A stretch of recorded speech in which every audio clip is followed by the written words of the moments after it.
শিক্ষার ক্ষেত্রে আপনারা দেখেছেন আমরা শিক্ষা ব্যবস্থাটাকে চেঞ্জ করতে চাই। শিক্ষাটা নিয়ে সংক্ষেপে আপনাদের সামনে বলি, একটু পরে মাগরিবের আজান দিয়ে দিবে, অনেকক্ষণ আপনারা 4-4.5 ঘন্টা বসে আছেন, ধৈর্য দিচ্ছেন। কিন্তু কেন আমি এই কথাগুলো বলছি, আপনারা হয়তো অনেকে ভাবতে পারেন যে জুলাই আজকে যে প্রোগ্রাম, এই প্রোগ্রামের সাথে আমার এই বক্তব্য কিভাবে রিলেট করছে। আমার বক্তব্যটা এই জন্যই রিলেট করছে, দেখেন আমরা যেই কথাগুলো বলছি এটা আমি একটু গর্ব করেই বলি।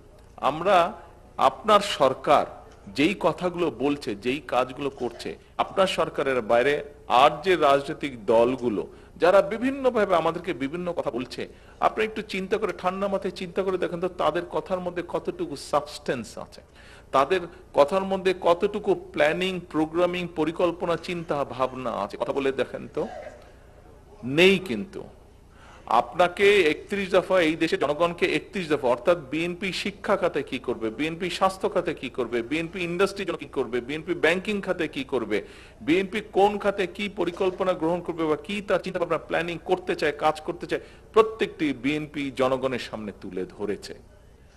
আর কোন রাজনৈতিক দল বাংলাদেশে এই কাজগুলো করেছে আপনারা বলতে পারেন আমাকে?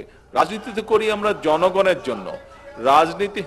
আরে ভাই দাঁড়ান, স্লোগান দেন, এই জিনিসটাই বিরক্ত লাগে, স্লোগান দেন। আগে শোনেন, বোঝেন, আগে শোনেন, কথা শোনেন, বোঝেন, বুঝে জিনিসটা ডেলিভারি দেওয়ার চেষ্টা করেন। তো আর কোন রাজনৈতিক দল কিন্তু কাজগুলো করেনি। কোন রাজনৈতিক দল, আমরা শুধু গাল ভরা কথা শুনেছি, আমরা গলা ভরা কথা শুনেছি, গাল ভরা কথা আমরা শুনেছি। আমরা কতগুলো কথা শুনেছি যেগুলো শুধু তর্ক বিতর্ক, আমরা শুনেছি সমালোচনা, আমরা বিভিন্ন মানে মানুষকে খারাপ, অর্থাৎ এমন একটা অবস্থা হয়ে দাঁড়িয়েছিল বা এমন একটা অবস্থা এখনো ক্ষেত্র বিশেষে দেখতে পাচ্ছি আমরা, যে আমি ভালো আর সব খারাপ। আমরা এই ভালো খারাপের মধ্যে যেতেই চাই না।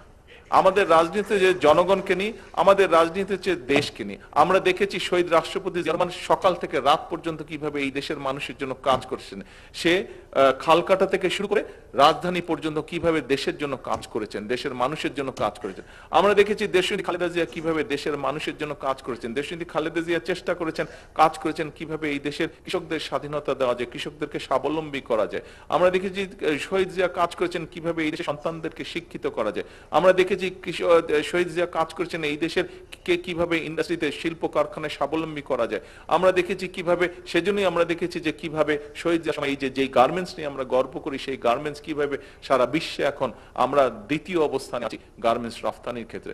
আমরা দেখেছি কিভাবে দেশনেত্রী খালেদা জিয়ার সময় 1996 সালে এই যে স্বৈরাচার যে তখন ক্ষমতায় ছিল 1996 সালে, তাদের শিল্পমন্ত্রী বলতে বাধ্য হয়েছিল যে 91 থেকে 96 পর্যন্ত দেশে খালেদা জিয়ার সময় প্রায় 80,000 শিল্প কলকারখানা এই দেশে প্রতিষ্ঠিত হয়েছিল। আমরা দেখেছি তাদের কাজেই, তাদের সেই দল, তাদের সেই পথকেই ধরে রাখতে চায়।